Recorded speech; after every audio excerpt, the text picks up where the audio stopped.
الحمدللہ الحمدللہ وکفا والصلاة والسلام علی عبادہ الذین اصطفیٰ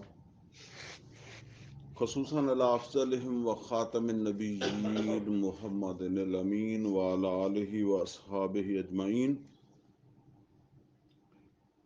اعوذ باللہ من الشیطان الرجیم. بسم اللہ الرحمن الرحیم.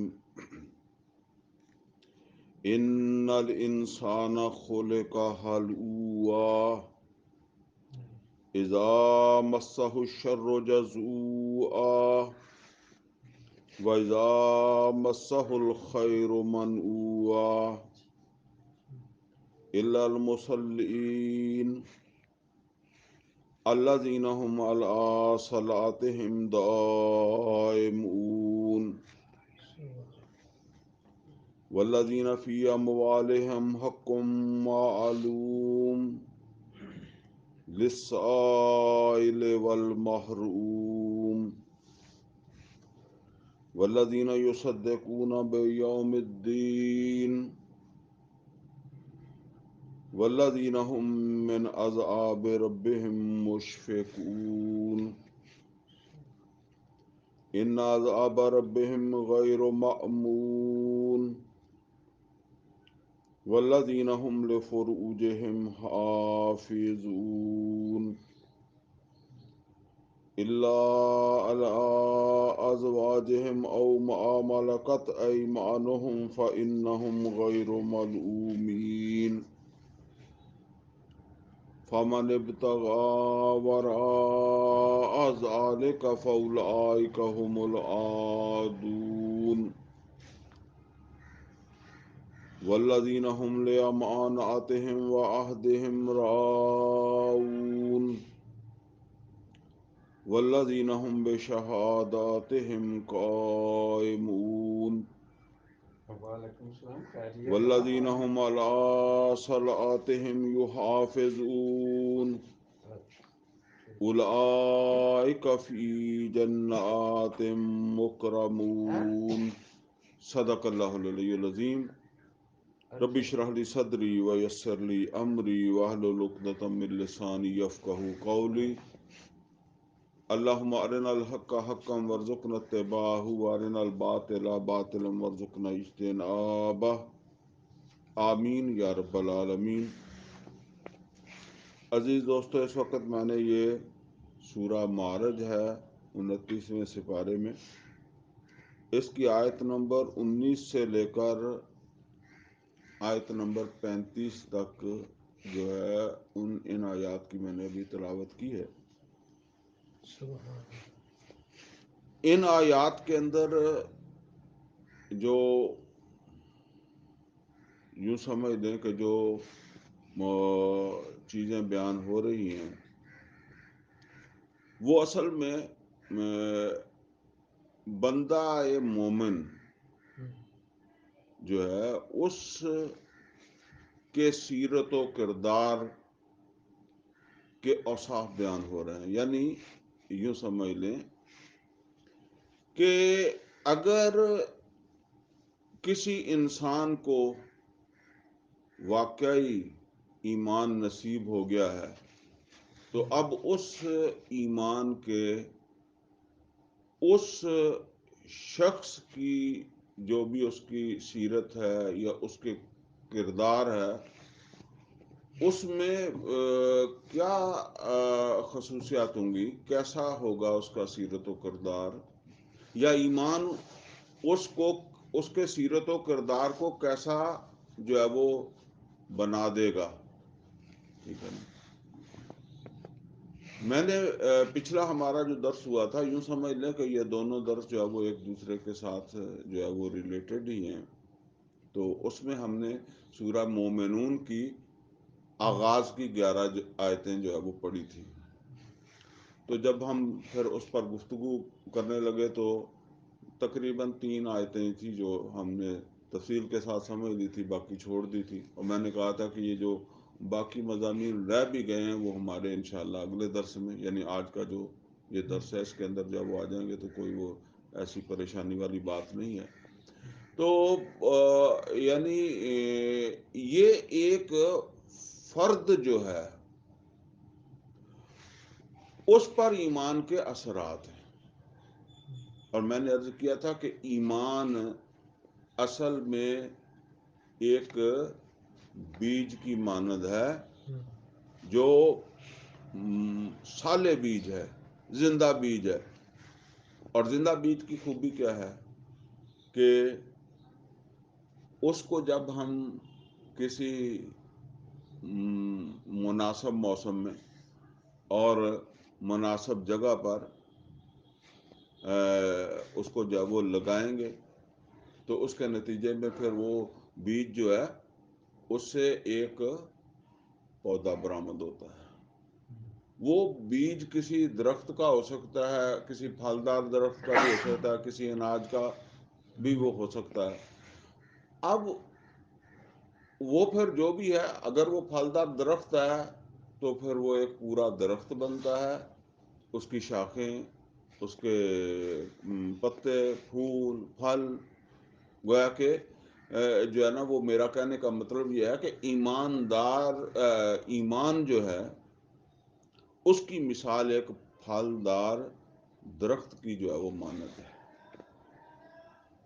اب اسی طرح سے جو ہے وہ یہ بات سمجھ لیں کہ اگر ایمان ہمارے اندر ہے، وہ درخت برآمد ہی نہیں ہو رہا، وہ اس سے جو ہے وہ کوئی پھل پھول کوئی چیز برآمد نہیں ہو رہی، تو اصل میں وہ جس کو ہم ایمان سمجھ رہے ہیں اس ایمان کے اندر کوئی نقص ہے، یا اس کی جیسے کہتے ہیں کاشت میں کوئی نقص ہے. کیونکہ اگر بیج زیادہ زمین میں گہرا چلا جائے، اس کے اوپر کوئی زیادہ مٹی آ جائے، رکاوٹ بن جائے، تو پھر بھی وہ جو ہے نا وہ باہر نہیں نکلتا.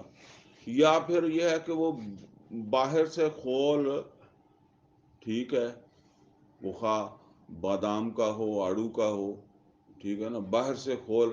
بعض اوقات آپ دیکھیں، آپ مونگ پھلی ہوتی ہے نا، تو باہر سے آپ کو وہ نظر آتا ہے.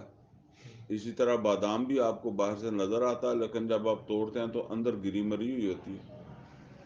تو اسی طریقے سے اندر وہ ایمان اگر ایسی حالت میں ہے تو ظاہر ہے اس سے کیا باہر آنا ہے. تو اس حوالے سے ہم نے پچھلی دفعہ جو چیزیں پڑھی تھی ان میں سے ایک چیز تو یہ تھی کہ اس ایمان کے جو مظاہر ہیں ان میں ایک چیز جو ہے وہ تو ہے نماز. اور نماز بھی کون سی؟ خشیت والی نماز. سبحان اللہ. اور دوسرا جس پر تفصیل کے ساتھ گفتگو ہوئی تھی وہ تھی فضول کام، لغو کام، ان سے جو ہے وہ اعراض کرنا.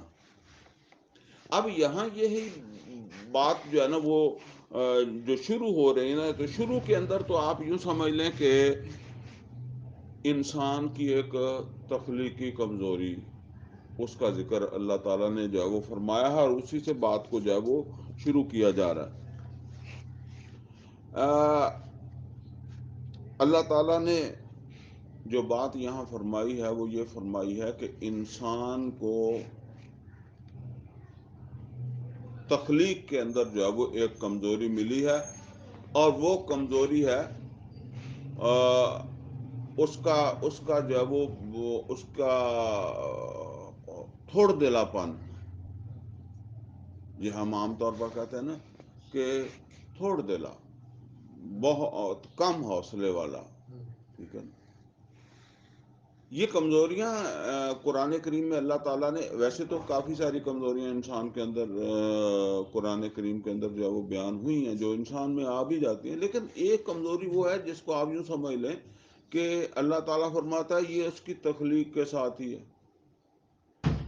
مثلا کھولے کل انسان و ضعیفہ، اب کھولے کل انسان و ضعیفہ، وہ تخلیق میں ہی ضعیف ہے، ٹھیک ہے نا، اس کی تخلیق میں ضعف ہے. اسی طریقے سے فرمایا خلق الانسان من عجل، انسان جو ہے وہ جلد باز پیدا ہوا. اس کی تخلیق میں جلد بازی بھی ہے، یہ بھی ہم نے تفصیل. تو اسی طرح کی یہ بات ہے. اللہ تعالیٰ جو بات فرما رہا ہے، ان الانسان خولے کا حلوا،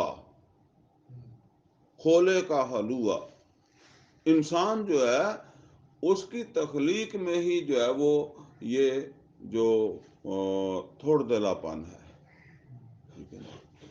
اب یہ کسی کا کم حوصلے والا یا اس کا جو دل کا کچا ہونا یا دل کا تھوڑا ہونے والا جو ہے نا، اس کا کوئی مظہر کیا ہے؟ اس کے وہ جو یہ کمزوری جو ہے کہ وہ دل کا جو ہے وہ ہلکا ہے، تو اس کا مظہر کیا ہے؟ تو یہاں دو مظاہر اللہ تعالیٰ نے بتائے ہیں. پہلا مظہر کیا بیان فرمایا اذا مسہ الشر جزوعا، یعنی جب اسے کوئی شر پہنچتا ہے، تکلیف پہنچتی ہے، پریشانی ہوتی ہے. وہ اب آپ خود سمجھ لیں کسی طرح کی ہے، کوئی بیماری، ٹھیک ہے، کوئی اور ایسی چیز، کوئی گھریلو ناچاکی، ٹھیک ہے، کسی کا فوت ہو جانا کہہ لیں، ٹھیک ہے، جو بھی جس کو بھی آپ تکلیف دہ چیز جو ہے وہ سمجھے. تو فرمایا کہ اجاج مسہ شر و جزوع، اسی میں سے پھر یہ بھی ہے کہ غربت بھی تو ایک تکلیف دہ چیز ہے. ٹھیک ہے، ضروریات پوری نہیں ہو رہی، تو جس وقت یہ تکلیف اسے پہنچتی ہے، پریشانی میں ہوتا ہے، تو کیا کرتا ہے؟ جزا و فضا. یہ جزا فضا جو ہے نا، یہ کیا ہے؟ جسے ہماری زبان میں جو ہے وہ کہتے ہیں حال کرنا لگ پہنتا ہے، حال دعائی بچان لگ پہنتا ہے. ٹھیک ہے نا، مارے گئے، بہت اوکھا، بہت پریشان ہے. اچھا، پھر کرتے کرتے کیا ہے؟ شکوے گلے شروع کر دیتا ہے. وہ جس طرح عام طور پر آپ نے دیکھا ہے کہ آدمی پریشان ہوتا ہے، کہتا ہے جی پریشانی میں کوئی دوست نہیں ہوتا، کوئی رشتہ دار نہیں ہوتا. اب یہ گلا شکوہ ہی ہوتا ہے نا. یا غریب ہوگا، وسائل نہیں ہے، کہتا ہے جی غریب دی کادی رشتہ داری ہوندی ہے، غریب دا کون، غریب دا تو بھرا بھی نہیں بنتا. اچھا، یہ ہے جزا فضا، شکوے گلے. اور پھر بعض اوقات آدمی جو ہے نا وہ اللہ کے شکوے گلے بھی کرنے لگ جاتا ہے. پھر کہتا ہے کہ پتہ نہیں کس گناہ کی سزا مل رہی ہے. یعنی دوسری طرف سے آپ اگر دیکھیں تو پھر یہ مطلب یہ ہے کہ مجھے تو کوئی اپنا گناہ یاد ہی نہیں ہے. یعنی میں تو بالکل ہی ٹھیک ہوں، اور یہ پتہ نہیں جو ہے نا وہ. اب یہ اگر آپ اس طرح کوئی آدمی سوچ رہا ہے تو یہ اللہ کا جو ہے وہ گلہ بن جاتا ہے. تو یہ ہے جی جزا فضا. اللہ تعالیٰ فرما رہا ہے کہ یہ اس کا وہ جو فرمایا گیا کہ حلوا، تھوڑے حوصلے والا، تھوڑ دلا، کم ہمتا. ٹھیک ہے نا، یہ اس کا پہلا مظہر ہے. اذا مسہ الشر جزوعا، جس وقت کوئی جو ہے اسے تکلیف پہنچتی ہے، پریشانی آتی ہے، تو جزا فضا کرتا ہے، شکوے گلے کرتا ہے. ٹھیک ہے. تو دوسرا کیا ہے؟ وَإِذَا، اب دوسرا اس کا مظہر کیا ہے اس کے تھوڑ دلے پن کا؟ وَإِذَا مَسَّهُ الْخَيْرُ مَنُوعًا، جب اسے خیر پہنچتا ہے. اب خیر اس کے بالکل اپوزٹ ہے. اسے جس مطلب پریشانی کی بجائے اسے فائدہ پہنچ رہا ہے، بیماری کی بجائے اسے صحت مل رہی ہے. اور جو ہے نا وہ غربت کی بجائے اس کا بزنس چل رہا ہے، اس کی آمدنی ہو رہی ہے، اس کے پاس وسائل جو ہے وہ ہیں. اب کیا صورتحال ہے؟ اب اللہ تعالیٰ فرما رہا ہے منوعا. پھر اب روکنے والا بن جاتا ہے، منع کرنے والا. وَإِذَا مَسَّهُ الْخَيْرُ مَنُوعًا، جس وقت اسے جو ہے وہ خیر ملتا ہے تو اب اسے اس خیر کو، یعنی دوسروں کو دینے کی بجائے اسے روکتا ہے. میں نے ابھی آپ کو بتایا نا، کل گلے شکوے کرتا تھا، اتنے دن سے بیمار ہوں، فلاں میرا بھائی پوچھنے نہیں آیا، فلاں دوست نہیں پوچھنے آیا، وہ ان کو پتہ ہے کہ میں غریب ہوں، آئیں گے تو شاید میں علاج کے لیے پیسے مانگ لوں. ہاں جی، کون آتا ہے، کون پوچھتا ہے. ٹھیک ہے نا. اب جب اس کے پاس اس کی جو حالت تھی وہ بدل گئی، صحت مل گئی، پیسے آ گئے، دولت آ گئی، اب وہ دوسروں کے ساتھ وہی کر رہا ہے. اللہ. ٹھیک ہے نا. صحیح. اب اسے وہ مطلب یہ ہے کہ اس کے بالکل اپوزٹ جو ہے وہ کر رہا ہے نا. کل جس چیز کو کل کنڈیم کر رہا تھا کہ نہیں جی آخر بھائی بھائی ہوتے ہیں، انسان تو ہوتے ہیں، پوچھنا چاہیے، ملنا چاہیے، دوسرے کے دکھ درد میں کام آنا چاہیے، انسان تو وہی ہوتا ہے جی وقت میں. اس وقت تو یہ ساری کہانیاں بہت اسے یاد آتی ہیں نا. اب جس وقت وہ اس حالت میں ہے کہ وہ کسی کے کام آئے، وہ کسی کی مدد کرے، کسی کو فائدہ پہنچائے، کسی کو دکھ تکلیف جو ہے وہ اس میں راحت پہنچا سکے، تو اب وہ ایسا نہیں کرتا. وَإِذَا مَسَّهُ الْخَيْرُ مَنُوعًا، تو یہ اس کا جو ہے وہ یہ دو چیزیں اللہ تعالیٰ نے جو ہے وہ یہاں فرمائی ہیں کہ یہ کیا ہے، یہ اس کے تھوڑ دلے پن کا مظہر ہے. مظہر کہتا ہے کہ جو ہے وہ یہ ظاہر میں اس کی شکل اس طرح سامنے آتی ہے. ٹھیک ہے نا. یہ اس کا رویہ جو ہے. اچھا، آگے ایک بات اللہ تعالیٰ نے جو فرمائی ہے نا وہ بڑی اہم ہے. یہ جو کمزوریاں اللہ نے انسان میں رکھی ہیں نا، جن کا میں نے ابھی ذکر کیا تھا، مثلا ضعیف ہے، خلق الانسان من عجل، یا یہ جس نے تخلیق کیا نا یہ بھی انسان کی ضرورت ہے. دیکھیں انسانوں میں کسی کو کمزور پیدا کیا، کسی کو طاقتور پیدا کیا، کسی کی جسمانی طاقت اور ہے، مرد کی اور ہے، عورت کی اور ہے. یہ ساری اس میں حکمت ہے نا. یہ جو کمزوریاں ہیں ان کے اوپر جو ہے نا وہ قابو پانے کی بھی اللہ تعالیٰ نے انسان کو جو ہے نا وہ رستہ دکھایا ہے. اگر انسان جو ہے وہ اللہ تعالیٰ کی جو ہدایت ہے، جو نصیحت ہے، اس پر عمل کرے گا تو وہ پھر اپنی ان کمزوریوں کے اوپر قابو پا لے گا. اصل میں دیکھیں ایک چیز ہوتی ہے وہ اس کے کئی فائدے ہوتے ہیں، کئی نقصان ہوتے ہیں اسی چیز کے. اب ایک زہر ہے، ٹھیک ہے نا. اب زہر کے بہت فائدے بھی ہیں. سانپ کا زہر ہے، بچھو کا زہر ہے، ٹھیک ہے نا. اب یہ لیکن نقصان بھی ہے. سانپ کاٹ لے گا تو بندہ مر جائے گا. ٹھیک ہے. اور بڑی ساری میڈیسن جو ہیں تیار ہوتی ہیں انہی سے. ٹھیک ہے نا. تو اب مسئلہ یہ ہوتا ہے نا کہ یہ جو چیز ہے انسان کے اندر جو اللہ تعالیٰ نے ضعف رکھا ہے یا وہ جلد بازی کی رکھی ہے، وہ اس کے اپنا بھی مطلب اس کا وہ پہلو بھی ہے، لیکن اس کا کوئی پہلو دوسرا بھی ہے جس کی وجہ سے انسان کے لیے وہ فائدے مند بھی بن جاتی ہے اگر وہ اس کو جو ہے وہ اس طرح استعمال کر لے. تو بات اصل کے اندر جو ہے وہ یہ ہے. تو یہاں اللہ تعالیٰ فرما رہے ہیں کہ الا المصلین، یہ یوں سمجھ لیں کہ یہ ان میں چوتھی آیت آ گئی ہے. چھوٹی چھوٹی آیتیں. الا المصلین، سوائے نمازیوں کے. کیا مطلب ہے؟ یعنی جو نمازی ہوتے ہیں نا وہ جب کوئی مصیبت، تکلیف، پریشانی آتی ہے نا تو وہ جزا فضا نہیں کرتے. وہ پھر وہ کیا کرتے ہیں؟ وہ صبر کرتے ہیں. اور صبر کا مطلب کیا ہے کہ ٹھیک ہے آپ اپنی پریشانی، تکلیف، دکھ، مصیبت، بیماری اس کے لیے کوشش کریں، ٹھیک ہے نا، اس سے نجات پانے کی کوشش کریں، لیکن اب وہ جائے گی تو اللہ کے حکم سے، شاید اللہ کے حکم میں اس کا جانا نہ ہو. ٹھیک ہے نا.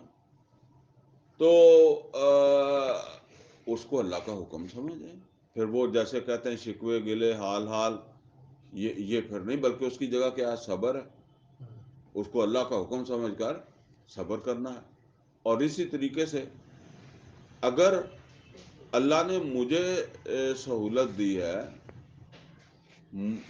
مجھے صحت دی ہے، مجھے دولت دی ہے، مجھے آسودگی دی ہے، تو اب میں دوسروں کے کام آؤں.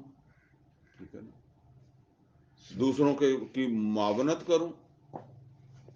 اور جو ہے بھی فطرت کے جو ہے وہ عین مطابق، وہ جس وقت اسے پریشانی آتی ہے کوئی اسے پوچھتا نہیں ہے تو وہ بالکل فطرت کے مطابق کہتا ہے کہ جی انسان کو انسان سمجھنا چاہیے، انسان کو پوچھنا چاہیے. لہذا جب میرے حالات بہتر ہو گئے ہیں تو پھر مجھے چاہیے کہ فطرت کے مطابق جو ہے میں دوسروں کے ساتھ جو ہے وہ معاملت کروں.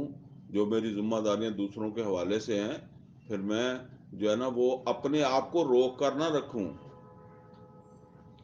ظاہر ہے اس کے لیے وقت لگ جائے گا، کوئی شاید وسائل لگ جائیں گے، ٹھیک ہے نا. تو میں کسی چیز کو جب وہ منوں گا وہ نہ بنوں، بلکہ جو ہے نا وہ اظہار کرنے والا جو ہے وہ بنوں، قربانی دینے والا جو ہے وہ بنوں.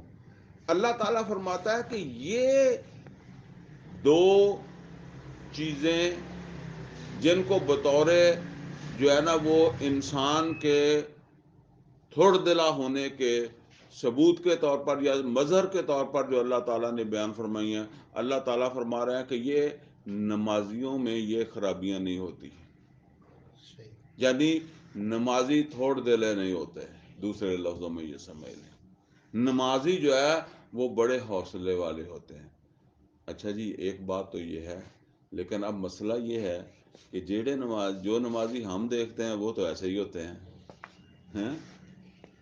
ٹھیک ہے نا، وہ جو نمازی ہم دیکھتے ہیں، اب دیکھیں آگے دونوں چیزیں بیان کر کے اللہ تعالیٰ نے فرمایا الا المصلین، سوائے نمازیوں کے. مصلین نماز پڑھنے والے. تو اب مسئلہ یہ ہے کہ جو نمازی ہم دیکھتے ہیں وہ تو ایسے ہی ہوتے ہیں. ٹھیک ہے نا، وہ تو جب خود تنگ ہوں گے تو پھر تو حال حال کریں گے، شکوے گلے کریں گے. اور جب خود حالات ان کے اچھے ہوں گے تو پھر وہ کسی دوسرے کی پرواہ نہیں کریں گے. اصل میں بات یہ ہے کہ یہاں دیکھیں، آپ غور کریں گے کہ یہ نماز کا صرف ایک دفعہ ذکر نہیں آ رہا، اور بھی آگے ذکر آئے گا.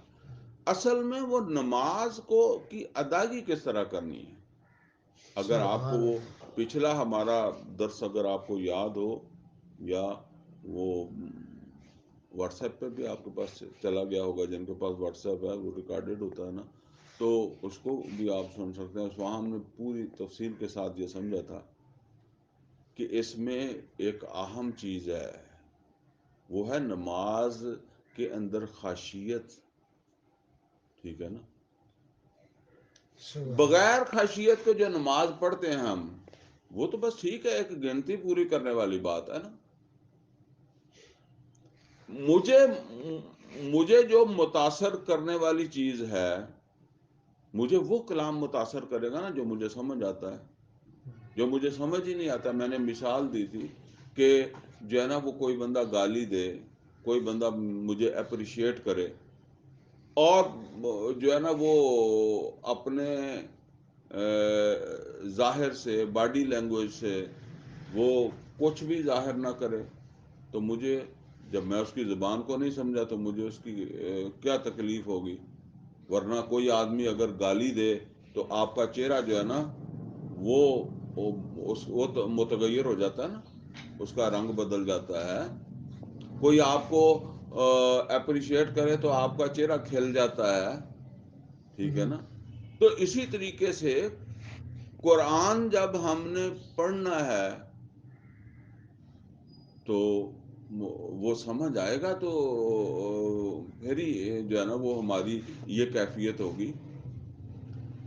اور خصوصاً پھر نماز تو اللہ تعالیٰ نے ایک 5 وقتہ ایسا سسٹم دیا ہے ایمان والوں کو کہ اگر ہم اس کے اوپر صحیح طریقے سے جو وہ کاربند ہو جائیں تو اب آپ دیکھیں صبح اگر ایک آدمی جو ہے وہ اس کو سمجھ آ رہی ہے کہ صبح اس نے چلیں کوئی یہ بدقسمتی ہے ہماری کہ ہم صبح میں بھی تھوڑا ہی پڑھتے ہیں، لیکن وہ نبی صلی اللہ علیہ وسلم کے زمانے میں خصوصاً صبح کی نماز میں تو کافی لمبی ہوتی بھی تھی، ٹھیک ہے نا. تو اب اس میں اتنا قرآن سنا ہے نا، وہ کون سا مطلب یہ ہے کہ یہ زوال کا دور ہے، مولوی کو بھی 2-4 مقام آتے ہوتے ہیں، وہ آپ کو پیچھے پتہ ہی کوئی نہیں ہوتا، وہ ایک دن ایک، دوسرے دن دوسرا، تیسرے دن تیسرا، پھر چوتھے دن پھر وہ پہلے والا پڑھ دیتا ہے، ٹھیک ہے نا. تو ورنہ قرآن کہیں سے بھی پڑھیں، ٹھیک ہے نا. تو ایک تو سورہ فاتحہ جس وقت پڑھی ہے تو اس نے انسان کو جو ہے نا وہ اپنا عہد و پیمان جو اس نے اپنے رب کے ساتھ جو ہے وہ کیا، اس کو جو ہے وہ تازہ کر دیا ہے، اور یہ ساری بات اس کو سمجھ آ گئی ہے کہ میں یہاں کیوں کھڑا ہوں، کس کے سامنے کھڑا ہوں. پھر قرآن سنا ہے، کوئی ظہر تک تو اثر رہے گا، ظہر پر پھر جا کر جو ہے وہ پڑھے گا، پھر عصر آ جائے گی، پھر مغرب آ جائے گی، عشاء آ جائے گی. اگر اور اس کے اندر جو ہے وہ کوئی جذبہ جاگ گیا تو وہ تہجد پڑھے گا، ٹھیک ہے نا. تو یہ تو روز کرے گا نا، تو یہ تو جو ہے نا وہ پھر اس کو چارج رکھے گا. لیکن جب ہم نماز صرف اس کی رکھتے ہیں انکار پڑھتے ہیں نا، تو اس میں یہ چیز نہیں ہوتی، تو وہ پھر ہمارے اندر خاصیت پیدا نہیں ہوتی. بہرحال کوشش کرنی چاہیے، ٹھیک ہے نا. چلیں، مولوی کو تو ہم پابند نہیں کر سکتے، اتنا تو ہو سکتا ہے نا کہ آپ مولوی کے ساتھ تو 2 رکعتیں پڑھتے ہوں گے، 4 رکعتیں پڑھتے ہوں گے، باقی آپ خود پڑھتے ہیں، اس میں تو آپ مولوی کے پابند نہیں ہیں نا. آپ جو آپ نے یاد کیا ہوا ہے، سمجھ کر یاد کیا ہوا، آپ وہ پڑھیں، زیادہ پڑھیں، ٹھیک ہے نا. اور ہے تو ہم اٹھ کر جو ہے وہ رات کو تہجد کے اندر جو ہے وہ زیادہ وقت جو ہے وہ لگا سکتے ہیں، جتنی کسی کے تو یہ ہے اصل کے اندر وہ چیز. باقی کچھ اور چیزیں بھی میں نے پچھلی دفعہ اس کا جو ہے وہ ذکر کیا تھا. تو اصل میں وہ کہنے والے تو کہہ دیتے ہیں جی نماز اللہ تعالیٰ کہتا ہے کہ بے حیائی سے روکتی ہے، فلاں بندہ اس کو تو روکتی نہیں ہے. ان الصلاۃ کانت ان الصلاۃ تنہا عن الفحشاء والمنکر والبغی، تو نماز جو ہے وہ بے حیائی اور برے کاموں سے روکتی ہے. تو بعض اوقات حوالے کے طور پر جو ہے وہ کوئی بندہ کہہ دیتا جی دیکھیں جی، اپنی تو عام طور پر کوئی بندہ نہیں کہتا کہ مجھے نہیں روک دی، اور باقیوں کی بات کرتا ہے کہ جی یہ لوگوں نے تو کوئی نہیں روک دی. تو اصل بات یہ ہے کہ وہ نماز کس طرح پڑھنی ہے، ٹھیک ہے نا. اور وہ حقیقت میں نماز کیا ہے؟ نماز سمجھ لیں جی اللہ تعالی کی طرف متوجہ ہو جانا، بڑھنا، اللہ کی طرف جو ہے وہ بڑھنا، سبقت کرنا، اور اسی طریقے سے جو ہے وہ حرارت حاصل کرنا. یعنی جب جسے ہم کہتے ہیں نا کہ اپنے آپ کو گرم کرنا، وارم اپ کرنا، کیونکہ وہ جو ٹھنڈک ہوتی ہے نا وہ بندے کو جو ہے نا وہ جام کرتی ہے، اور اسی لیے وہ کھلاڑی وغیرہ آپ نے دیکھا ہوگا نا پہلے وارم اپ ہوتے ہیں کوئی بھی جب وہ، تو یہ اس طرح ایکٹیونیس پیدا کرتی ہے یہ جو ہے وہ نماز.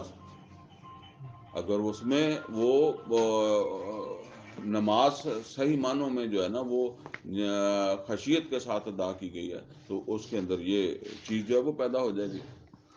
تو فرمایا کہ الا المصلین، سوائے نمازیوں کے، نمازی جو ہیں وہ تھوڑ دلے نہیں ہوتے.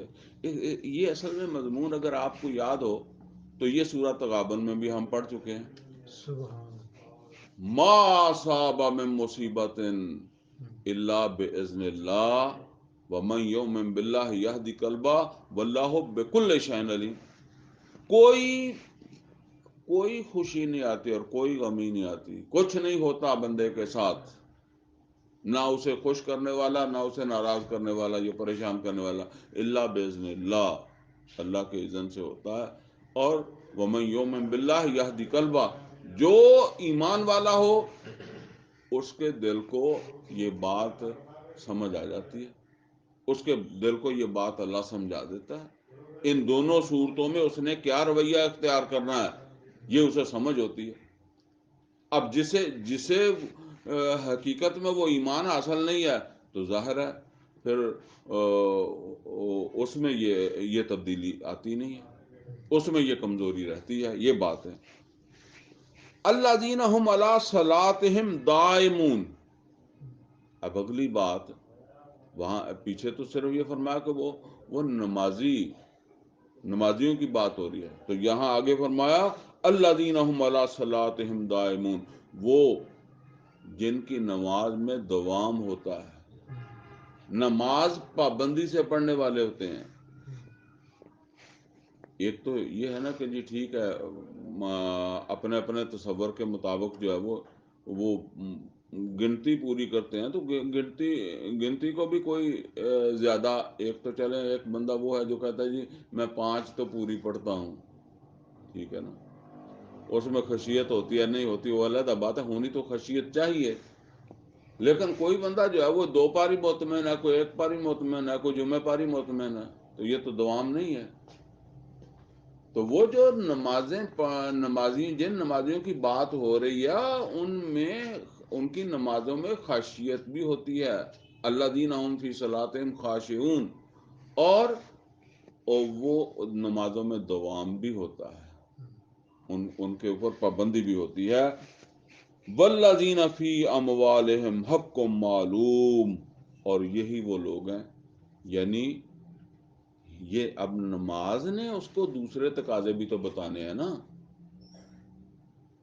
یہ جو قرآن اس نے پڑھنا ہے اس نے اس کے سامنے دوسرے تقاضے بھی لانے ہیں، تو اگلا جو مظہر ہے ایمان کا، یا یوں سمجھ لیں کہ وہ ایمان کا جو بیج ہے اس سے نکلنے والا جو ثمر ہے، یا اس سے حاصل ہونے والا ثمر جو ہے نماز کے بعد کیا ہے، فرمایا والذین فی اموالہم حق معلوم، ان کو پتا ہوتا ہے ان کے اعمال میں کس کس کا حق ہے۔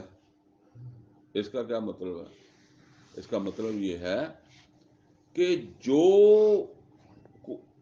کچھ بھی ہم کماتے ہیں وہ سارا ہمارا نہیں ہوتا، کمایا ہم نے ہوتا ہے، محنت ہم نے کی ہوتی ہے، لیکن وہ سارا ہمارا نہیں ہوتا، اللہ تعالیٰ نے کسی کو محروم کیا ہے اور ہمیں زیادہ دے دیا، یا کسی کو جو ہے وہ زیادہ دے دیا ہے، اس کا محرومی میں ٹیسٹ ہے، اس کا اضافے میں ٹیسٹ ہے، دونوں کا جو ہے امتحان ہے نا وہ اپنی جگہ ہے، کہ اب یہ خود اگر تو اس میں تھوڑ دلائی ہے تو پھر کیسے دے گا، ٹھیک ہے نا، وہ تھوڑ دلا پن ختم ہو گیا ہے تو پھر اب کسی یتیم کو بھی دے گا، کسی بیوہ کو بھی دے گا، کسی اور جو بھی سمجھتا ہے، سب سے پہلے تو زکوٰۃ دے گا، ٹھیک ہے نا،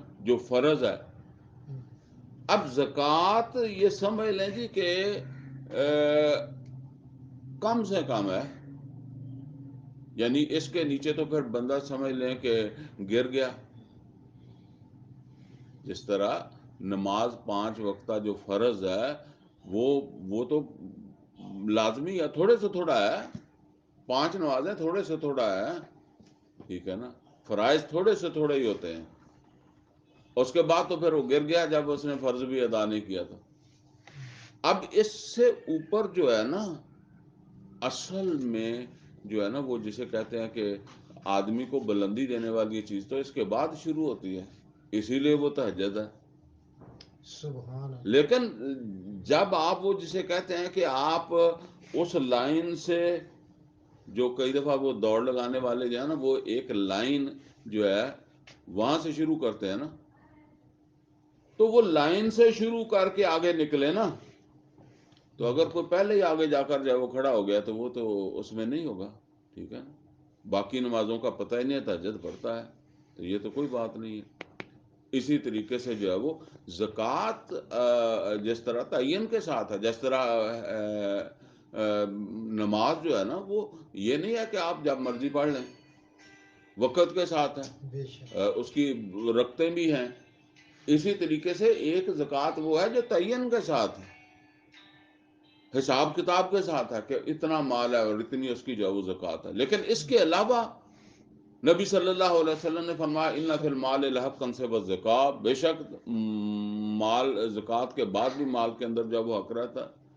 ٹھیک ہے نا. کوئی اب زیادہ تفصیل میں جائیں تو بہت دور ہے چلا جاتی ہے بات.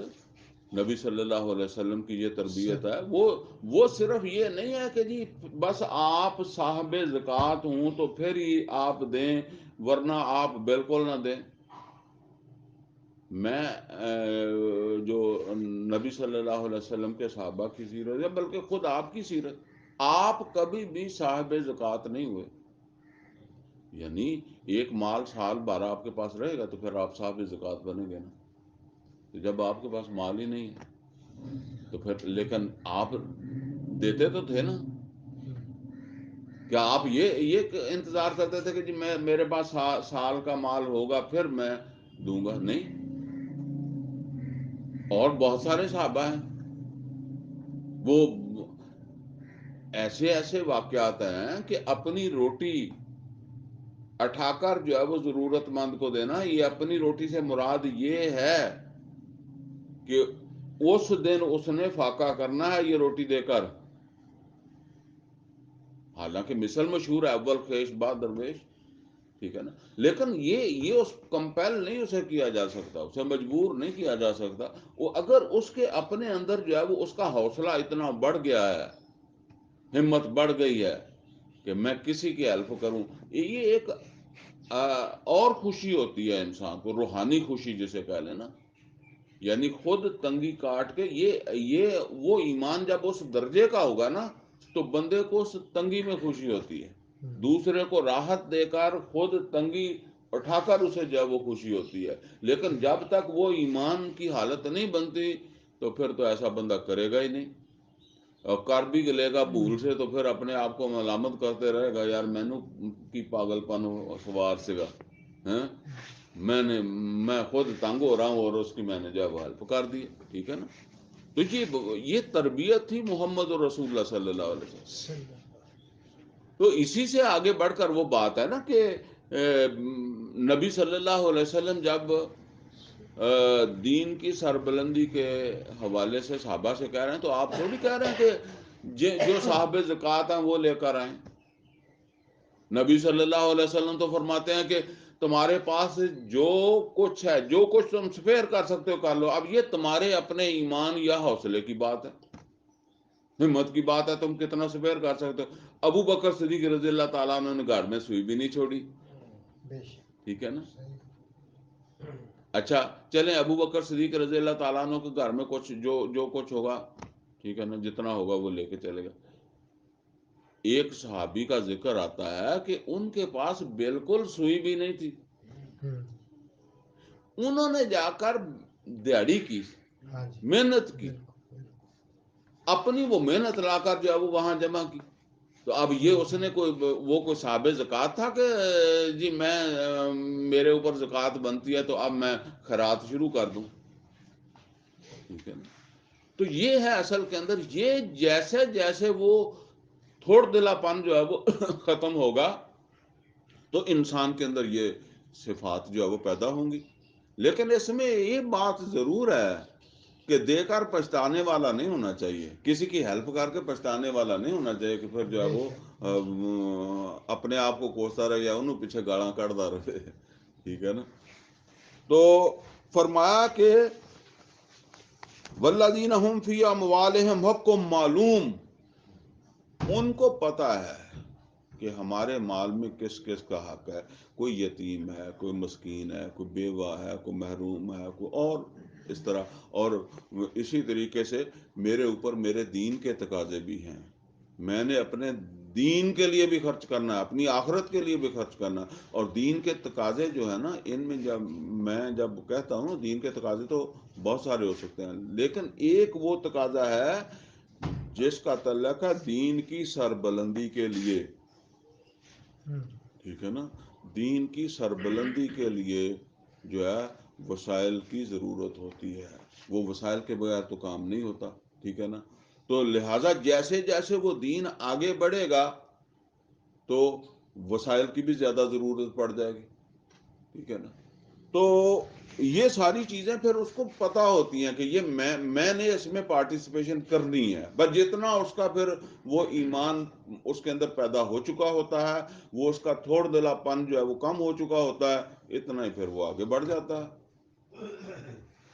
تو فرمایا کہ والذین فی اموالہم حق معلوم، اور اسی میں سمجھ لیں کہ اب جس ہے ایمان والا اور لوگوں کا مال کھینچ کر اپنی جیب میں ڈال رہا ہے، وہ خواہ رشوت سے ہو، وہ خواہ جو ہے وہ آپ چوری سے ہو، وہ بھی ایمان والا ہی ہے نا. خواہ وہ بیٹی کا حصہ نہ دے کر یا بہن کا حصہ جو ہے وہ نہ دے کر جو ہے نا وہ اپنے پاس رکھ رہا ہے، اب وہ بھی ہے. یعنی اللہ کہتا ہے کہ وہ اپنی اس کی جیب میں جو مال ہوتا ہے اس کو پتا ہوتا ہے کہ یہ میں نے کس کو پہنچانا ہے، یہ کس کا ہے، اللہ نے میری جیب میں ڈال دیا ہے. اور دوسرا وہ ہے، وہ بھی اپنے آپ کو ایمان والا کہتا ہے جہاں دوے بھرا دی جیب چو کڑ لینا، بھن کا ایسا کھا جانا، ٹھیک ہے نا. اس کو اپنا سمجھتا ہے، محسوس نہیں کرتا. تو یہ تو دونوں ایمان ایک جیسے تو نہیں ہے نا. تو یہاں تو اس ایمان کی بات ہو رہی ہے کہ جس نے خود کمایا ہے لیکن اب اسے پتا ہے کہ میرے اس حصے میں میرا فلاں بھائی کا یتیم بچہ، کو بہن کا، کو محلے کا، یا کوئی دوسرا تیسرا، یا دین کی سربلندی کے حوالے سے میری ذمہ داری بنتی ہے، یہ میں نے وہاں خرچ کرنے ہیں. للسائل والمحروم، اسی طریقے سے کوئی سائل، اچھا سائل سے عام طور پر جو ہے نا وہ ہمارا ذہن اسی کی طرف جاتا ہے جو دروازے پہ آ جاتا ہے نا. تو عام طور پر پہلے ہمارے زمانے میں تو اس کو ٹیڈی پیسہ بھی دیتے تھے، تو اس وقت اتنا ہی دیتے تھے تو اتنا ہی خوش ہو کے لیتا تھا وہ، ٹھیک ہے نا. پھر وہ روپے پہ بات چلی گئی، پھر 4 آنے روپیہ کر دے. آج کل وہ 5 بھی نہیں رہ گئے، 10 ہی، وہ مانگتا ہی 10 ہے. آج کل جو مانگنے والے آتے ہیں نا وہ کہتے ہیں جی کوئی 10 بھی دے دو، انہوں نے پتہ بھی اتنے شروع ہونی گل. تو اور اب یہ سمجھ لیں سائل، سوال کرنے والا، مانگنے والا، وہ تو لازمی نہیں ہے. وہ جس طرح سورہ معاون میں نہیں آیا الذین یمنعون الماعون، وہ سورہ معاون کے اندر ذکر آتا ہے نا کہ کوئی مطلب جو ہے نا وہ ضرورت کی چیز، ہم صاحب نے ماچس مانگ لی، یہ روز ماچس ہی مانگتے ہیں، ٹھیک ہے نا. یا کوئی چھوٹی موٹی چیز بعض اوقات گھروں میں کم ہو جاتی ہے، ہم سائیں سے لینی پڑتی ہے، ٹھیک ہے نا. کوئی اور ایسی چیز، ٹھیک ہے نا، تو فرمایا وہ نہیں دیں دے. اسی طریقے سے کوئی آدمی جو ہے وہ زمیندار ہے، کسان ہے، تو اوزار کئی دفعہ مانگنے پڑ جاتے ہیں، ایک دوسرے سے لینے پڑ جاتے ہیں. کئی لوگ جو ہے وہ بڑے سخت ہوتے ہیں، نہیں جی نہیں کوئی چیز جو ہے کسی کو جو ہے وہ دینی ہے. اسی طریقے سے کوئی مسافر ہے، اب وہ رات کے وقت جو ہے وہ آپ کے کہیں لاہور سے آیا، آپ کے شہر سے جا رہا ہے، اس کی گاڑی کو کوئی مسئلہ بن گیا، پنچر ہو گئی ہے، اس کو کیا نہیں پتا کہاں، یا اس کو دھکا لگانا، لے کر جانا کوئی اس کے ساتھ، وہ آپ سے کہتا ہے کہ جی ذرا میں یہ میرا مسئلہ ہے، ساس یہ بھی سوال ہی کرنا ہی ہے نا. تو اصل میں جو ہے نا وہ یہ زیادہ تر جو مانگنے والے ہوتے ہیں نا، یہ تو یوں سمجھ لیں کہ پیشہ ور لوگ ہوتے ہیں، یہ ان کا پیشہ ہوتا ہے. اور بعض ان میں سے جو ہے وہ آپ سے بھی زیادہ پیسے رکھتے ہیں، حالت ان کی نہیں ہوتی لیکن آپ سے زیادہ پیسے رکھتے ہیں، اور پھر بھی وہ مانگ رہے ہوتے ہیں. تو وہ تو پیدائشی طور پر یوں سمجھ لیں کہ ان کا یہ کام ہی ہوتا ہے. لیکن بہرحال جو آدمی مستحق ہے، جس کو آپ سمجھتے ہیں، اور مستحق کے لیے لازمی نہیں ہے کہ اس کی ٹانگ نہیں ہوگی تو مستحق بنے گا، یا بازو نہیں ہوگا یا اندھا ہوگا پھر وہ مستحق بنے گا.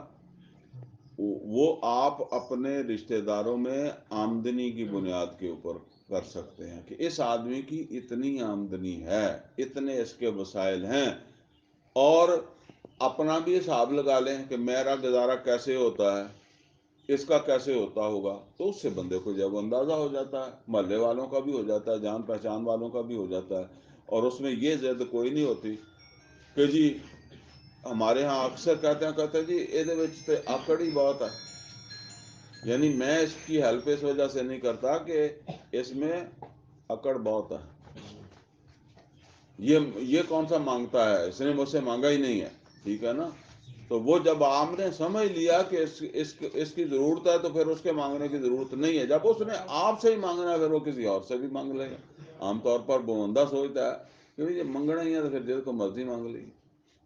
تو بہرحال للسائل والمحروم، جس کو اللہ نے محروم رکھا ہوا ہے اس کو پتا ہے کہ میرے مال میں یہ حق جو ہے وہ کسی اور کا ہے۔ یہ صرف تو اس میں کس نے پیدا کی ہے؟ وہ اس کا ایمان جو تھا وہ اسے لایا نماز کی طرف، اور نماز جو تھی پھر یہ چیزیں اس نے اس کے اندر جو وہ پیدا کر دی، اور وہ تھوڑا دلا پن اس کا جو وہ ختم کر دیا۔ والذین یصدقون بیوم الدین، اب یہاں جو بات آ رہی، یہ لوگ اصل میں بدلے کے دن پر یقین رکھتے ہیں۔ بدلہ یعنی جو میں یہاں کسی کی معاونت کر رہا ہوں نا، کسی بیمار کی تیمارداری کر رہا ہوں، کسی مریض کو جو ہے وہ ہسپتال لے کر جا رہا ہوں، کسی یتیم کے سر پر ہاتھ رکھ رہا ہوں، کسی بیوہ کی مدد کر رہا ہوں، یا میں اللہ کے دین کی سربلندی کے لیے جو ہے وہ جو اپنی جسمانی یا صلاحیتیں یا اپنے وسائل لگا رہا ہوں، یہ مجھے مل جانے ہیں، مجھے یقین ہے کہ مجھے مل جانے ہیں۔ میں ایک مثال آپ کو جو وہ دیتا ہوں۔ دیکھیں، میں آپ کے پاس آتا ہوں، درس قرآن دیتا ہوں، کوئی بندہ جو ہے نا وہ میری کوئی مجبوری ہوتی ہے، کوئی درس میں آدمی کا طبیعت نرم بھی ہوتی ہے، تو میں نے اسی میں اپنا کوئی آپ کو مسئلہ بتایا کہ جی مجھے کوئی 10-20 لاکھ کی ضرورت ہے۔ کسی بندے نے، کیونکہ وہ درس کا ذرا وہ تازہ تھا نا، تو اس نے کہا جی یہ لیں جی میرے پاس 20 لاکھ پڑے ہی ہیں۔ تو میں نے کہا جی مہینے کے بعد میں دے دوں گا۔ اب وہ پیسے اس نے مجھے دے دیے، میں تو بیٹھا چلا گیا۔ اب وہ رات کو کم از کم 2-3 دفعہ اٹھے گا نا، تو پہلی دفعہ اسے فوراً یہی یاد آئے گا کہ میں نے یار اس نے پیسے دے دیتے ہیں، پتہ نہیں ہوں کی بنے گا، ٹھیک ہے نا۔ اچھا، یہ ڈیلی ایسے ہوگا اس کے ساتھ کہ یار پیسے تو دے دیے ہیں، اب بندہ مر بھی سکتا ہے، میں ہی مر سکتا ہے، پھر بھی عہدے ہو گئے۔ اچھا، اگلا درس اگر میں دینے کے لیے نہ آیا تو پھر تو اب تو میں آپ کو فون کرتا ہوں نا، پھر وہ فون کرے گا، ٹھیک ہے نا۔ تو پیچھے بات یہ نہیں ہے کہ تیرا درس سننا ہے، پیچھے یہ گل ہے کہ تو ہے گا تو میرا 20 لاکھ ہے گا، ٹھیک ہے نا۔ اور آپ جو ہے وہ جاتے ہیں اور جا کر جو ہے وہ 50 لاکھ 1 کروڑ روپیہ بینک کے اندر جا کر جب وہ جمع کراتے ہیں، وہاں ایک 20-25 ہزار 30 ہزار روپے کا ایک ملازم اس کے سپرد آپ پیسے کر دیتے ہیں، وہ آپ کو جو ہے وہ ایک چٹ دیتا ہے، اور وہ کاربن کاپی ہوتی ہے دوسری یا تیسری، اس کے اوپر اس نے ایک مور ماری، چیٹا جا مارا، لال شاہی نہ، وہ آپ کے حوالے کی۔ آپ ہفتہ نہ جائیں بینک، آپ مہینہ نہ جائیں، آپ 6 مہینے نہ جائیں، آپ کبھی فکر میں نہیں ہوتے یار میں سویرے جا کے دیکھا بینک اتھے ہی ہے،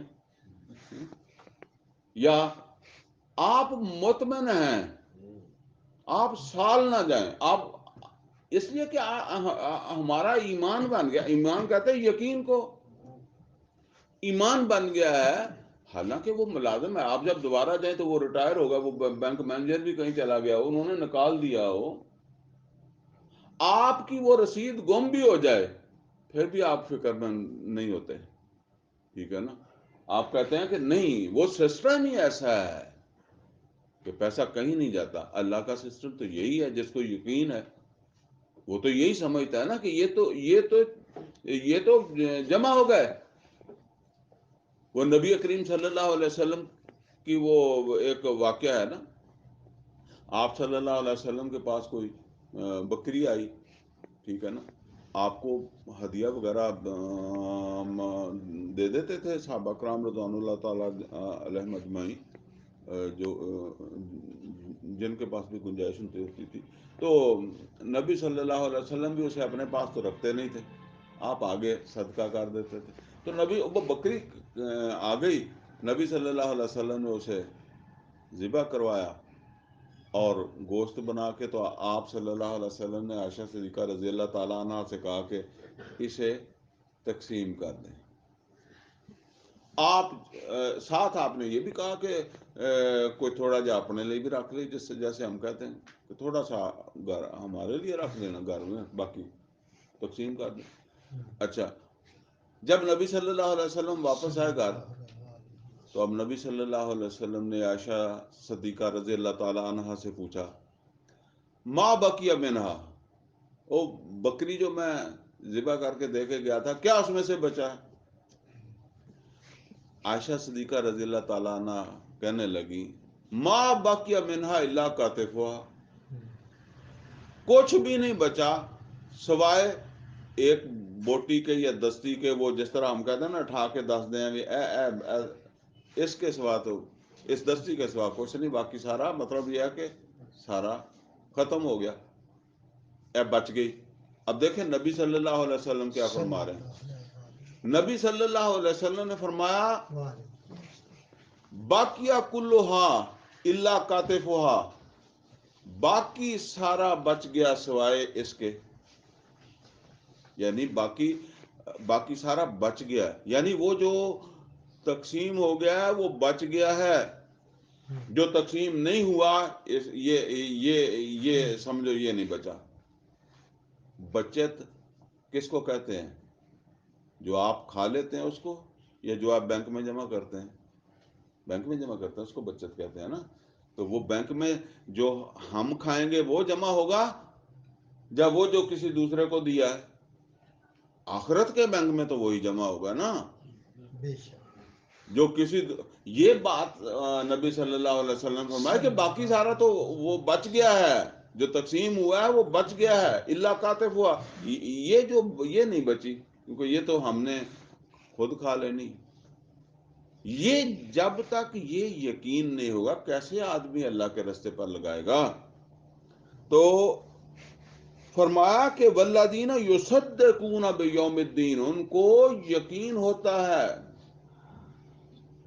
وہ تصدیق کرنے والے ہوتے ہیں, سچا سمجھنے والے ہوتے ہیں بدلے کے دن کو, جب یہ چیک کیش ہوں گے جو اس کھاتے میں جمع ہو رہے ہیں, جب یہ بینک کھلے گا. والذین هم من عذاب ربهم مشفقون, اور اگلی صفت کیا کہ وہ یہ سارا کچھ کر کے بھی اپنے رب کے عذاب سے ڈرتے رہتے ہیں. بلکہ اس سے اگلی آیت ہے ان عذاب ربهم غیر مأمون, بے شک ان کے رب کا عذاب ایسا نہیں ہے کہ جس سے کوئی ناچنت ہو جائے. کہتے ہیں چنتا کرنا, فکر کرنا. اللہ کہتا ہے کہ ان کے رب کا عذاب ایسی چیز نہیں ہے جس سے کوئی بے فکرہ ہو جائے.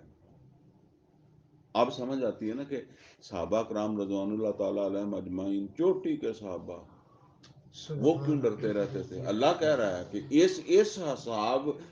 اس عذاب کی فکر جو ہے اس سے کوئی ناچنت نہیں ہو سکتا, کوئی بے فکرہ نہیں ہو سکتا. ان عذاب ربهم غیر مأمون, یہ سارا کچھ کر کے بھی, اس لیے کہ ہم کتنا کر لیں گے, کرتے کرتے بھی کمیاں رہ جائیں گی. ٹھیک ہے نا. ہم تو برائیوں کو کہتے ہیں نا, اچھائیاں کرتے کرتے نماز پڑھتے پڑھتے مولوی کو لقمہ نہیں دینے کی ضرورت پڑ جاتی. جو میدان احد میں گئے تھے وہاں 70 صحابہ شہید ہوئے, اس کا پس منظر کیا تھا؟ وہ کوئی گناہ کرنے گئے تھے؟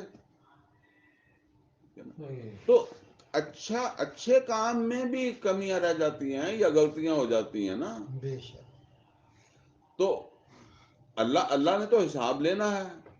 وہ ایک نبی صلی اللہ علیہ وسلم نے ایک دفعہ فرمایا کہ کوئی شخص جو ہے وہ اللہ کی رحمت کے بغیر جنت میں نہیں جائے گا، ہم، تو صحابی کہنے لگے اللہ کے رسول آپ بھی؟ تو فرمایا ہاں میں بھی۔ یہ اصل کے اندر جو ہے وہ بات ہے سبحان کہ اللہ فرمایا ان عذاب ربہم غیر مأمون، اور یہ ایک دوسرے مقام پر بھی اللہ تعالیٰ نے فرمایا وَأَمَّا مَنْ خَافَ مُقَامَ رَبِّهِ وَنَهَى النَّفْسَ عَنِ الْهَوَىٰ فَإِنَّ الْجَنَّةَ هِيَ الْمَأْوَىٰ، جس نے زندگی اس طرح گزاری نا کہ میں نے اپنے رب کے سامنے کھڑا ہونا ہے اور ڈرتا رہا اس کھڑے ہونے، یعنی اس نے ایسا اسے ہم، ڈرا کر رکھا حساب کتاب نے، اپنے رب کے سامنے کھڑے ہونے کے معاملے نے اسے ایسا ڈرا کر جو وہ رکھا کہ اس نے اپنا اس کا ہاتھ رک جاتا تھا، ہم، دل کرتا تھا پھر واپس آ جاتا تھا غلط کام کرنے کو یا کوئی ناجائز کرنے کو یا حکم عدولی کو دل کرتا تھا، خیال آتا تھا، لیکن ساتھ یہ خوف تھا، رک جاتا تھا فَإِنَّ الْجَنَّةَ هِيَ الْمَأْوَىٰ، فرمایا بے شک یہ ہے جو جنت لے جائے گا۔ اگلی بات فرمایا وَالَّذِينَ هُمْ لِفُرُوجِهِمْ حَافِظُونَ إِلَّا عَلَىٰ أَزْوَاجِهِمْ أَوْ مَا مَلَكَتْ أَيْمَانُهُمْ فَإِنَّهُمْ غَيْرُ مَلُومِينَ، وہ لوگ اپنی شرم گاہوں کی حفاظت کرنے والے ہوتے ہیں سوائے اپنی بیویوں کے، اپنی باندیوں کے، اس حوالے سے تو کوئی ان کے اوپر جا وہ ملامت نہیں ہے۔ دیکھیں یہ اللہ تعالیٰ نے جو دنیا کا ایک نظام چلایا ہے نا، تو اس میں یہ نکاح یہ بھی ایک سمجھ لیں کہ ادارہ اللہ تعالیٰ نے اس طرح جو ہے وہ بنا دیا ہے، میاں بیوی ان کے تعلقات ہیں، ان کو اللہ نے جائز قرار دیا ہے اللہ کے حکم کے مطابق۔ اس کے ساتھ جو ایک لونڈی کا یا باندی کا کنیز کا جو تصور ہے نا، تو وہ عام طور پر ہمیں تھوڑا سا عجیب سا لگتا ہے۔ دیکھیں پہلی بات تو یہ ہے کہ ہمیں یہ بھی عجیب لگتا ہے کہ ہم اپنی بیوی کے ساتھ جو ہے وہ فارغ ہوئے ہوں اور پانی نہ ملے، تیمم کر کے قرآن پڑھ لا پئیے یا مسیطے چلے جائیے، عجیب نہیں لگتا؟ ہاں صحیح ٹھیک ہے، اللہ کا حکم ہے، آپ تیمم کر کے جائیں مسیطے پر، حاجت خانہ کعبہ چلے جاؤ، ہم، ٹھیک ہے نا؟ کوئی کس چیز نے اس کو جو ہے وہ ٹھیک کر دیا؟ اللہ کے حکم نے، ٹھیک سبحان ہے نا؟ اللہ بات اصل میں یہ ہے وہ جو اگر اللہ تعالیٰ کہندا کہ یہ جو خیر نکاح میں بھی کوئی اتنا لمبا چوڑا ایجاب و قبول ہی ہوتا، باقی تو وہ پھر ایسے جو ہے وہ ایک مجلس جو بنائی ہوئی ہوتی ہے تو پھر اس میں کچھ چیزیں آ جاتی ہیں، ہے تو ایجاب و قبول ہی اس میں ہوتا، ٹھیک ہے نا؟ تو بس ایسے ہی سمجھ لیں کہ یہ جیسے وہ ہماری طبیعت جو ہے نا وہ تیمم کے بعد نہیں سمجھتی کہ جو میرے اوپر جو وہ غسل تھا وہ ٹھیک ہے، ٹھیک ہو گیا ہے جب تک وہ شرائط ہیں، تو اسی طریقے سے یہ ہے۔ تو یہ سمجھ لیں اللہ نے ختم نہیں کی، ختم کرتا قرآن کریم میں ختم بھی کر دیتا نا، کچھ ساری چیزیں اللہ نے قرآن حکیم میں نہیں نازل کی، بہت ساری چیزیں ایسی ہیں جو نبی صلی اللہ علیہ وسلم نے بتائی ہیں قرآن میں نہیں ہیں، ہم، جن کو ہم عام طور پر حدیث قدسی کہتے ہیں، نبی صلی اللہ علیہ وسلم کہتے ہیں اللہ نے فرمایا، لیکن یہاں وہ ہوتا ہی نہیں قرآن میں۔ اس کا مطلب یہ ہے کہ کچھ چیزیں وہ بھی ہیں جو اللہ نے نبی صلی اللہ علیہ وسلم کو بتائی ہیں لیکن وہ قرآن میں نہیں ہیں، یہاں بس اللہ کی حکمت میں جو یوں سمجھ لیں کہ جن کو قرآن میں دینا تھا وہی ہیں، یا جو ضروری تھیں اللہ کی حکمت میں وہ یہاں آ گئی ہیں، اور انہی میں یہ ہے نکاح بھی اور کنیز بھی، تو یہاں دونوں کا ذکر آ گیا، تو آگے حالات آ جانے ہیں، یہ دوبارہ سلسلہ شروع ہو جانا ہے، کیونکہ آخری زمانہ جو ہے نا وہ دین کی سربلندی کا زمانہ ہی ہے. ابھی ہم اس کو قریب ہی پہنچ رہے ہیں، لیکن قریب سے مراد یہ نہیں سمجھیں کہ اگلے ہفتے آپ مجھ سے پوچھیں کہ کتنے تک پہنچ گیا. تو بہرحال جو ہے نا وہ اب جو ہے نا وہ یہ سلسلہ دوبارہ بھی شروع ہو جائے گا انشاءاللہ. تو بہرحال یہاں جو ہے وہ اللہ تعالیٰ نے فرمایا کہ وہ لوگ اپنی شرم گاہوں کی حفاظت کرتے ہیں. یہ بہت یعنی اس چیز کو بہت زیادہ جو ہے وہ یوں سمجھ لیں کہ معاشرت میں سب سے زیادہ کبھی گناہ ہے زنا. اور زنا تو خیر ایک خاص عمل کو جو ہے وہ کہتے ہیں نا، لیکن وہ شروع کہاں سے ہو جاتا ہے؟ ایک چیز جو ہے وہ شروع ہوتی ہے نا تو کہیں جا کر اینڈ ہوتا ہے. جب زنا تو اس کا اینڈ ہوتا ہے. وہ شروع کہاں سے ہوئی تھی؟ وہ نبی صلی اللہ علیہ وسلم فرمایا آنکھ کا زنا، زبان کا زنا، کان کا زنا. ٹھیک ہے، پھر چلتے چلتے جو ہے نا وہ اس اینڈ وہ شرم گاہیں اس کی تکمیل کر دیتی ہیں. وہ تو اینڈ ہو جاتا ہے نا. تو اصل میں اس وجہ سے ان چیزوں کو روکنا، یہ ستر و حجاب، پردہ، یہ جو اللہ تعالیٰ نے احکامات دیے ہیں نا، ان کی بڑی اہمیت ہے. بدقسمتی یہ ہے کہ اب گھر کے باہر تو ہمارا بس نہیں ہے، لیکن اب ہمارے گھر بھی بالعموم جو ہے نا وہ ہم ان چیزوں کا نہ کوئی پاسداری کرتے ہیں، نہ اس کو سمجھتے ہیں، نہ کوشش کرتے ہیں. اور اگر کوشش کرتے بھی ہیں تو ہمارا ماحول ہم کو اجازت نہیں دیتا. یہ ایک بات سمجھ لیں جی کہ کوئی آدمی آپ کے پاس کبھی کبھار آیا، وہ آپ سے مل کر چلا گیا، ٹھیک ہے، اس نے کسی کا کیا بگاڑ لینا ہے؟ اگر کوئی بندہ کسی کے جو ہے وہ پاس جاتا ہے ملنے کے لیے، اگر اس نے ایک دفعہ اس کی بیوی کو دیکھ لیا یا اس کی بیٹی کو بھی دیکھ لیا تو وہ تو چلا جائے گا. ٹھیک ہے نا. ہم بسوں میں بیٹھتے ہیں اپنی بیوی کے ساتھ یا اپنی اور بیٹیوں کے ساتھ، تو وہ ڈرائیور کنڈکٹر دیکھ ہی لیتے ہیں نا. اصل میں اس طرح کوئی زیادہ خطرہ نہیں ہوتا. خطرہ وہاں ہوتا ہے جہاں مسلسل رابطہ بن جائے، مسلسل آنا جانا بن جائے. ٹھیک ہے نا. اور پھر اس سے بھی زیادہ خطرہ وہاں ہو جاتا ہے کہ جہاں آنے جانے والے کو کوئی کچھ کہہ نہ سکے. مثال کے طور پر میرا گھر ہے، میرے گھر میں میرا بھائی صبح آئے، دوپہر آئے، شام آئے، میں گھر میں ہوں نہ آئے، تو اس کو کسی محلے والے نے کہنا، گلی والے نے کہنا یار یہ کیوں آندہ. ٹھیک ہے نا. اسی لیے کہا کہ اتھے پردہ بہتا پکا ہوا. ٹھیک ہے نا. وہ میں گھر میں نہیں ہوں تو وہ میری بیوی کے پاس آتا ہے اور اس میں فالتو گلاں کرنا، فالتو ٹائم گزارنا. ٹھیک ہے نا. یہ تو پھر بالکل ہی جیسا اب دیکھیں یہاں جو ہے نا وہ ٹائم مل سکتا ہے، یہاں رابطہ بن سکتا ہے. اسی طریقے سے ہمارے گھروں کے اندر جو ہے وہ میرا کوئی بہنوئی ہے، ٹھیک ہے، یا داماد ہے، تو وہ میری ایک بیٹی کا شوہر ہے نا. باقیوں کے ساتھ اس کا تو وہ کیا بنتا ہے رابطہ اس کا. ٹھیک ہے نا.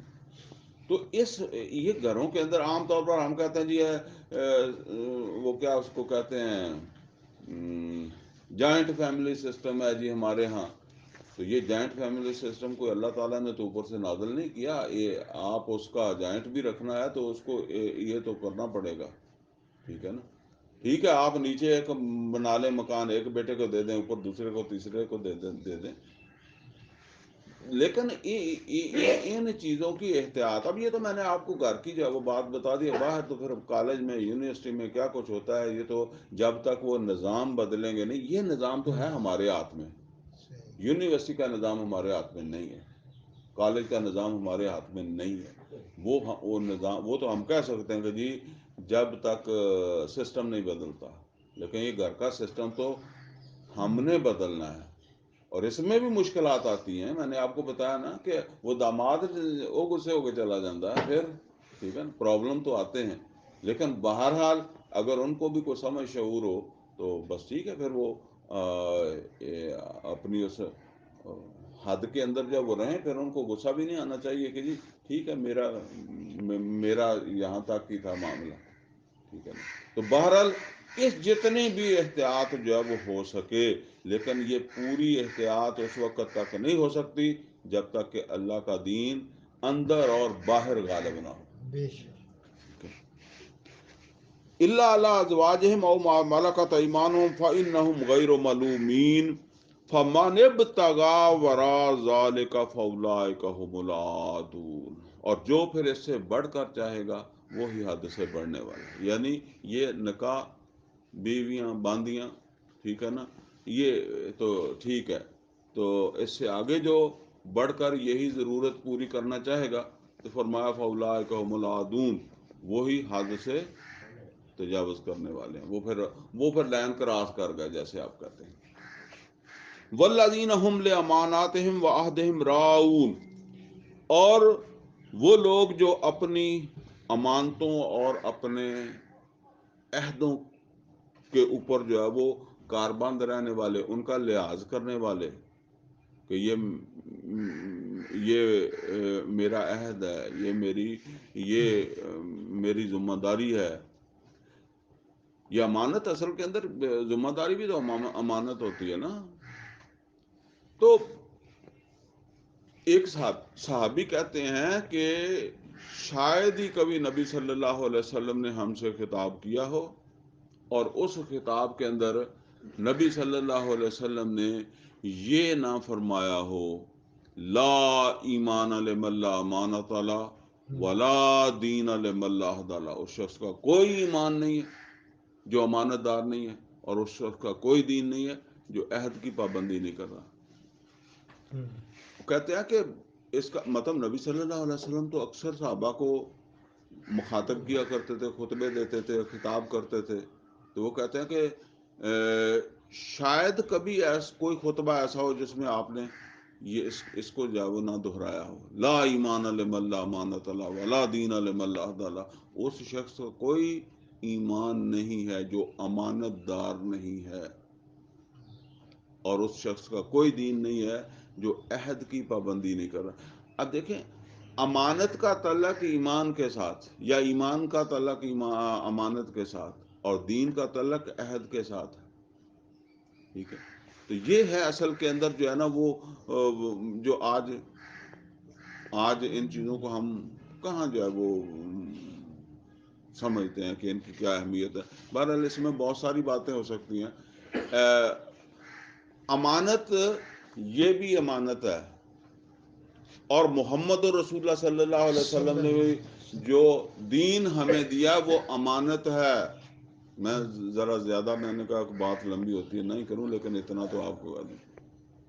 اور عہد اللہ کا بھی ہے اور عہد اللہ کے بندوں کا بھی ہے. قرآن کریم میں اللہ تعالیٰ نے فرمایا وَبِعَہْدِ اللَّهِ أَوْفُوا, اللہ کے ساتھ عہد کو پورا کرو. تو کون سا عہد ہے اللہ کا؟ اشہد اللہ الہ الا اللہ واشہد ان محمدًا عبدہ ورسولہ. اب اس عہد کو پورا کرنا, اسی عہد کو پورا کرنے کے لیے محمد رسول اللہ صلی اللہ علیہ وسلم نے اتنی جد و جہد کی ہے, اسی کے لیے جان و مال وقت لگانا, اسی امانت کو جو ہے وہ پہنچانے کے لیے یہ سارا کچھ ہوا نا. تو وہ آج ہم اس عہد میں بھی ہیں اور وہ امانت بھی ہمارے پاس ہے. تو فرمایا کہ والذین هم لاماناتہم وعہدہم راعون. باقی یہ دوسروں کو لوگوں کی امانتیں وہ بھی اسی کے اندر آ گئی. سب سے اونچی چیز اللہ کا دین جو امانت ہمارے پاس ہے, یہ قرآن ہمارے پاس امانت ہے. تو عہد جو اللہ کے ساتھ عہد کیا, جب اللہ کے ساتھ عہد ہے تو بندوں کے ساتھ بھی ہے. اللہ کا عہد کہیں زیادہ بھاری ہے, اللہ کا عہد بھی پورا کرو. بندہ وَبِعَہْدِ اللَّهِ أَوْفُوا إِنَّ الْعَہْدَ كَانَ مَسْئُولًا. بے شک عہدوں کے بارے میں پوچھا جائے گا. اگلی بات والذین ہم بشہاداتہم قائمون، وہ اپنی شہادتوں کے اوپر قائم ہوتے ہیں، کھڑے ہوتے ہیں۔ اچھا جی، یہ سمجھ لیں 3 لفظ ہیں، ایک ہے شہادہ، ایک ہے شاہد، اور ایک ہے شہید۔ شہادہ ثبوت کو کہتے ہیں، ٹھیک ہے، شہادہ اس چیز کو کہتے ہیں جو شاہد پیش کرتا ہے، دکھاتا ہے، ٹھیک ہے نا، وہ کسی طرح کی بھی ہو سکتی ہے، ٹھیک ہے نا، جس کو آپ ایویڈنس کہہ دیتے ہیں، گواہی، ٹھیک ہے نا، شہادہ، وہ اسی کو سند بھی کہتے ہیں۔ یہ آپ جب عربی میں اس کو پڑھتے ہیں نا تو اردو میں ہم سند کہتے ہیں، اور انگریزی میں سرٹیفکیٹ کہتے ہیں، عربی میں شہادہ کہتے ہیں۔ تو یہ شہادہ گواہی ہوتا ہے کہ اس آدمی نے میٹر کیا ہوا ہے، ٹھیک ہے نا۔ تو اب جو اس شہادے کا حامل ہے وہ شاہد ہے، سمجھ آئی بات، وہ شاہد ہے۔ اچھا، اب جب اس نے اس شہادت کو جہاں پہنچانا ہے پہنچا دیا، پیش کرنا ہے پیش کر دیا، عدالت میں پیش کرنا تھا یا عوام میں پیش کرنا تھا، اب وہ عمل شہید کہلاتا ہے، وہ شہید ہے۔ اچھا، نبی صلی اللہ علیہ وسلم کو اللہ تعالیٰ نے شاہد بھی کہا اور شہید بھی کہا۔ شہید کہاں؟ وَكَذَلِكَ جَعَلْنَاكُمْ أُمَّةً وَسَطًا لِتَكُونُوا شُهَدَاءَ عَلَى النَّاسِ وَيَكُونَ الرَّسُولُ عَلَيْكُمْ شَهِيدًا، ٹھیک ہے نا، تم شہداء ہو، محمد صلی اللہ علیہ وسلم شہید ہیں۔ اب یہ وہ شہید تو ذرا سمجھنے کی کوشش کریں، وہ جو عام ہمارے ذہن میں ہے اس کی بات نہیں ہو رہی ہے یہ۔ اچھا، اسی طرح نبی صلی اللہ علیہ وسلم کو شاہد بھی کہا گیا، فرمایا ان ارسلناک شاہدا و مبشرا و نذیرا، ہم نے آپ کو شاہد بنا کر بھیجا۔ اچھا، شاہد کا وہ شہادہ، ومن اظلم ممن کتم شہادۃ عنده من اللہ، یہ بنی اسرائیل کے حوالے سے جب ذکر آیا نا پہلے سپارے کے اینڈ پر، وہاں مطلب یہ ہے کہ اب اس کی جگہ یہ شہادہ اب آپ کے پاس آ رہا ہے، ٹھیک ہے نا۔ اچھا، نبی صلی اللہ علیہ وسلم شاہد ہیں، اور یہ شہادہ ہے، اور محمد اور رسول اللہ صلی اللہ علیہ وسلم نے اس شہادے کو پہنچانے کے لیے کم و بیش 23 سال جان، مال، وقت، صلاحیتیں سب کچھ لگا دیا، اسی کی خاطر بھوکے رہے نا۔ دنیا میں جو محرومی رہی، کمی رہی، وہ اسی وجہ سے رہی نا کہ آپ بزی تھے اس شہادے کو جب وہ پہنچانے میں، یہ زیادہ اہم ضروری کام تھا۔ اسی وجہ سے عمر فاروق رضی اللہ تعالیٰ عنہ کے لباس کے اوپر 17 ٹانکے لگے ہوتے تھے نا، کہ وہ اس میں مصروف رہتے تھے۔ اور جب نبی صلی اللہ علیہ وسلم حجۃ الوداع کے موقع کے اوپر جو ہے وہ، جب آپ نے لاکھوں صحابہ وہاں موجود تھے، تو نبی صلی اللہ علیہ وسلم نے وہاں خطاب کر کے کیا فرمایا؟ نبی صلی اللہ علیہ وسلم فرمایا، لوگوں، جو اللہ کا دین مجھ تک پہنچا تھا، کیا وہ میں نے تم کو جو ہے وہ پہنچا دیا؟ تو اس کے اوپر جو ہے وہ لاکھوں کا جو مجمع تھا، اس نے کیا کہا؟ اس نے کہا، اللہ کے رسول، آپ نے پہنچایا نہیں، پہنچانے کا حق ادا کر دیا۔ اور اس کے اوپر نبی کریم صلی اللہ علیہ وسلم نے کیا فرمایا؟ فَلْيُبَلِّغُ الشَّاهِدُ الْغَائِبَ، جو شاہد ہے، جو شاہد بن گیا۔ اب دیکھیں، شاہد تو محمد اور رسول اللہ صلی اللہ علیہ وسلم تھے، لیکن جب محمد اور رسول اللہ صلی اللہ علیہ وسلم نے عمل کیا تو اور شاہد بن گئے۔ اب وہ جو سامنے لاکھوں کا مجمع ہے وہ شاہدوں کا ہی ہے نا، تو ان کو شاہد کس نے بنایا؟ محمد اور رسول اللہ صلی اللہ علیہ وسلم نے بنایا نا۔ اور اس عمل کے ذریعے سے یہ ان کو پہنچا کر، یہ ان کو دکھا کر، جس طرح ان کو یہ دکھایا کہ اللہ کا حکم ہے نماز پڑھو، اور نماز اس طرح ہوتی ہے، اللہ کا حکم ہے کہ عدل قائم کرو، اور عادلانہ نظام جو ہے وہ اس طرح قائم ہوتا ہے. یہ سارا کچھ جو ہے وہ دکھایا. تو اب وہ سارے جو ہے وہ شاہد ہیں نا, اب وہ سارے شاہد ہیں. اسی لیے محمد رسول اللہ صلی اللہ علیہ وسلم فرما رہے ہیں فَلْيُبَلِّغُ الشَّاهِدُ الْغَائِبَ. تو جو شاہد ہے وہ اس کو اب پہنچائے, اس کا ابلاغ کرے جو غائب ہے. اب یہ ابلاغ کیسے کرنا ہے؟ جیسے محمد رسول اللہ صلی اللہ علیہ صلی وسلم نے کیا اللہ نا. علیہ وسلم. تو وہ میں نے ابھی بات کر بھی دی کہ جس طرح نماز پڑھ کے دکھائی ہے, اس طرح ایک نظام چلا کر دکھایا ہے, ایک ملک چلا کر دکھایا محمد رسول اللہ صلی اللہ علیہ وسلم نے. تو یہ صرف تبلیغ اسی کی نہیں ہے کہ نماز پڑھ لو داڑھی رکھ لو, یہ پوری تبلیغ ہے, یہ پورا ابلاغ ہے. اور پھر ہر کام کے لیے پھر اس کے مطابق اثار, قربانی, جدوجہد, تکلیف آپ کو اٹھانی پڑے گی. ایک تکلیف ہے جو آپ کو صرف نماز کے لیے اٹھانی پڑتی ہے, پھر کوئی اس سے بڑھ کر جو ہے وہ عمل ہوگا اس کے لیے اٹھانی پڑے گی. تو مطلب یہ ہے کہ یہ اب ہم اگر شاہد ہیں تو ہماری ذمہ داری ہے, ٹھیک ہے نا.